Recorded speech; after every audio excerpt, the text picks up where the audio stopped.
Hello guys, আসসালামু আলাইকুম। সবাই কেমন আছেন?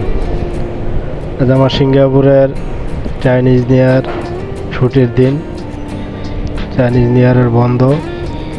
তো একটু বের হলাম, হোস্টেল থেকে বের হয়ে একটু মোস্তফা প্লাজার দিকে যাব। কোনো কাজ নেই, তারপরেও সারাদিন বাসা থেকে কি করব, একটু ঘুরতে বের হলাম।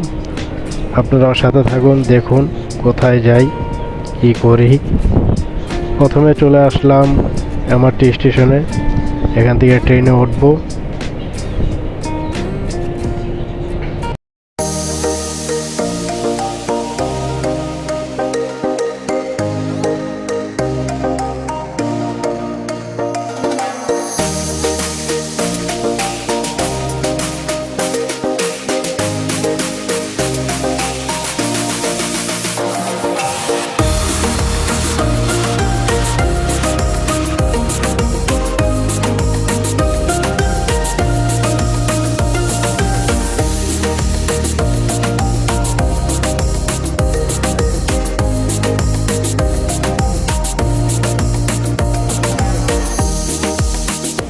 চলে আসলাম সেরাঙ্গন।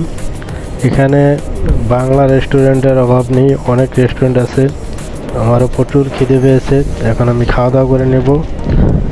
তাহলে এখানে ঢুকে পড়লাম একটি রেস্টুরেন্টে। প্রথমে এখানে খাবারের অভাব নেই, অনেক আইটেম আছে। আপনি আপনার পছন্দ মতন যে কোনো খাবার অর্ডার দিতে পারেন, ওনারা দিবে। আপনি টাকা পে করবেন, টাকা দিয়ে তারপরে নিজের খাবার নিজ দায়িত্বে নিয়ে গিয়ে খাবেন। তো এখানে মাছের আইটেম অনেক ছিল, আমি অবশ্য মাছ খাই না, এই জন্য আমি মাংস নেই, মাংস দিয়ে খেলাম। খাওয়া দাওয়া শেষ করে সোজা মোস্তফা প্লাজার দিকে চলে গেলাম। মোস্তফায় ঢুকবো, একটু ঘোরাঘুরি করবো।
চলে আসলাম মোস্তফার গ্রাউন্ড ফ্লোরে স্বর্ণের। এখানে আজকে স্বর্ণের রেটটাও দেখে নিব। এখানে $116 করে পার গ্রাম চলতেছে। আজকের তারিখ হচ্ছে 29শে জানুয়ারি 2025।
আমরা জানি যে মুখের কথা এবং ধনুকের তীর দুটোই কিন্তু একই রকম, মানে দুটোই যদি বেরিয়ে যায় ওটাকে ফেরানো যায় না। তো সুতরাং কথা যখন বলা হবে তখন কথা বলার সময় আমাদের অন্যের টের পাওয়ার আগে ঢের ভেবে নেওয়া উচিত এর জের কোন দিকে যাবে, কিন্তু সেটা আমরা অনেকেই ভাবি না। আমরা সেজন্য কিন্তু সাধক সত্যানন্দ বলেছিলেন যে অনেক কথার অনেক দোষ, ভেবে চিন্তে কথা কোষ, কিন্তু আমরা কিন্তু ভেবে চিন্তে কথা অনেকেই বলি না। আমরা বলি কথাই চিরে ভেজে না, কিন্তু কথাই কিন্তু চিরে না ভেজলেও মানুষ ভেজে। বিশেষ করে যারা ভালো মানুষ সেজে মানুষ ভেজে খান, তাদের লেজে গোবরে, তাদের তেজে লেজে গোবরে অবস্থা কিন্তু হয়ে যায়। আচ্ছা, সেটা কি করে হয়? আমরা সহজ কথা বলি, সবসময় আমরা বলি কথা কম কাজ বেশি, কিন্তু তারপর আমরা বেশি কথা বলি এবং যা বলি তা করি না, এবং যা করি তা কিন্তু বলি না। এটাই কিন্তু আমাদের একটা স্বভাবগত চারিত্রিক বৈশিষ্ট্য হয়ে দাঁড়িয়েছে। আমি দু একটি কথা বলতে চাই, এবং এই কথার একটি উৎকৃষ্ট উদাহরণ হচ্ছে ইদানিং কালের, বিশেষ করে স্যাটেলাইট টেলিভিশনের আগমনের পর থেকে আমাদের দেশে একটি নতুন শো এর উদ্ভব হয়েছে, যার নাম হচ্ছে টক শো। এখানটা গেলে আমরা দেখতে পাই নানাবিধ কথা হচ্ছে, এবং এক একজনের কথা শুনলে মনে হয় যে এরা বুদ্ধির সরাসরি, এবং দেশে বুদ্ধিজীবীর সংখ্যা বেড়ে গেছে, এবং এরা সব জানতা।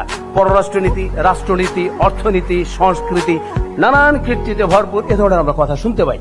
আমাদের মনে রাখতে হবে যে একদল অসৎ লোকের চাইতে একজন সৎ লোক অনেক বড়, একদল অযোগ্য লোকের চাইতে একজন যোগ্য লোক অনেক বড়, একদল অলস লোকের চাইতে একজন কর্মঠ লোক কিন্তু অনেক বড়। আমাদের শিক্ষায় শিক্ষিত হতে হবে। আমরা বলি পানির অপর নাম জীবন, কিন্তু আমি সেটা বিশ্বাস করি না। আমি বলি পানির অপর নাম জীবন নয়, বিশুদ্ধ পানির অপর নাম জীবন। শিক্ষা কিন্তু আমরা চাই না, আমরা চাই সুশিক্ষা।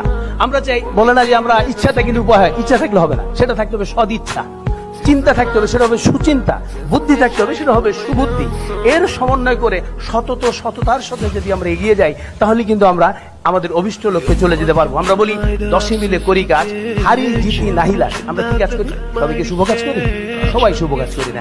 সুতরাং আমাদের সততার সঙ্গে, সতর্কতার সঙ্গে আমাদের শুভ কাজ করতে হবে, এবং অভিষ্ট লক্ষ্যের দিকে এগিয়ে যেতে হবে সততার সঙ্গে, নির্মোহ থেকে, এবং তা পারবে আমাদের এই যুব সমাজ, যারা আমাদের অহংকার। ধন্যবাদ আপনাদের সবাইকে। একটা কথা মনে রাখবেন, আপনাকে কখনোই কেউ খুশি করতে পারবে না। পৃথিবীর এমন কোনো ব্যক্তি নাই যে আপনাকে খুশি করতে পারে। ব্যক্তি, তার মানে মানুষকে কখনো খুশি করা যায় না ও যদি খুশি হতে না চায়। ঠিক তেমনি আপনাকে কখনোই কেউ রাগাতে পারবে না আপনি যদি রাগ করতে না চান। আপনি যদি সকালে বলেন যে আজকে আমাকে কেউ বকুক, অপমান করুক, লাঞ্ছিত করুক, বঞ্চিত করুক, আমি আজকে রাগবো না, দেখি আমাকে কে রাগায়, জীবনও পারবে না। আপনি রাগ করছেন কেন? কারণ আপনি মনে করছেন রাগ করা দরকার আছে, রাগ করার প্রয়োজন আছে। রাগ করা ব্যক্তিত্বের একটা অংশ। রাগ করার মধ্যে কি করবো? রাগ ছাড়া কি মানুষ হয় নাকি? রাগ করবো না তো কি করবো? দেখবেন অনেক আমি বলি, আচ্ছা পৃথিবীর শ্রেষ্ঠ মানুষরা রাগ করেনি, ওরা মানুষ না? নবী রাসূলরা কোনদিন রাগ করেনি, ওরা মানুষ না? স্টিভ জব কখনো রাগ করেনি, বিল গেটস কখনো রাগ করেনি, বারাক ওবামা কখনো রাগ করেনি। আপনি কেন রাগ করছেন? আপনার সমস্যাটা কি? আপনার মাথায় প্রবলেমটা কি? আমি কি প্রথম পয়েন্টে বুঝাইতে পারছি? মানুষকে কখনো খুশি করা যায় না ও যদি খুশি হতে, ঠিক তেমনি আপনাকে কখনোই কেউ রাগাতে পারবেন না আপনি যদি রাগ করতে। আমরা সারাদিন চিন্তা করি কত? 80,000 প্লাস। ওকে, এবং তার মধ্যে অধিকাংশ চিন্তা করি নেগেটিভ। আচ্ছা, আমরা যদি সারাদিন নেগেটিভ চিন্তা করি তাহলে আমাদের মুড কেমন হবে? নেগেটিভ। দেখেন, একটা কথা বলি, খুব ইম্পর্টেন্ট, আমাদের ব্যবহার এত খারাপ কেন? এই যে আমি বলছি আমরা মানুষ খুব ভালো, কিন্তু আমাদের ব্যবহার এত খারাপ, আনবিলিভেবল। ওই যে কানাডাতে একটা রিসার্চ হয়েছিল যে পৃথিবীর মধ্যে শ্রেষ্ঠ ধর্ম, যত ধর্ম আছে রিসার্চ করা হয়েছিল, শ্রেষ্ঠ ধর্ম হচ্ছে ইসলাম, এবং তার অনুসারীরা হচ্ছে নিকৃষ্ট। কত বড় কথা, অসম্মানজনক। ধর্মটা এক, এর অনুসারীরা সবচেয়ে থার্ড ক্লাস, কারণ তাদের ব্যবহার এত খারাপ। আমাদের ব্যবহার দেখবেন, কোনো থ্যাংক ইউ নাই, কোনো এক্সকিউজ মি নাই, লম্বা লাইনের মধ্যে দাঁড়ায় আছে, কারোর মধ্যে কোনো ধৈর্য নাই, কার আগে কে যায়। ফাইনালি আমি চলে আসলাম বাসায়, রাত হয়ে গেছে। এখানে এসে আমার বাড়ির পাশে যেই টেম্পল আর কি, চাইনিজদের যে মন্দির আছে, আর যেটার জন্য সিঙ্গাপুরে এত আয়োজন, যেই পূজা আর কি চায়নাদের, চাইনিজ নিউ ইয়ার, যেটার জন্য সিঙ্গাপুরের সব থেকে বড় ছুটি এটা। সেই মন্দিরে পাশ দিয়ে যাচ্ছিলাম, এখানে দেখি তাদের ঢোল বাজনার শব্দ, ঢুকে দেখলাম তাদের একটু কিভাবে তারা পূজা করে কমলা দিয়ে, সেটাই দেখলাম আর কি।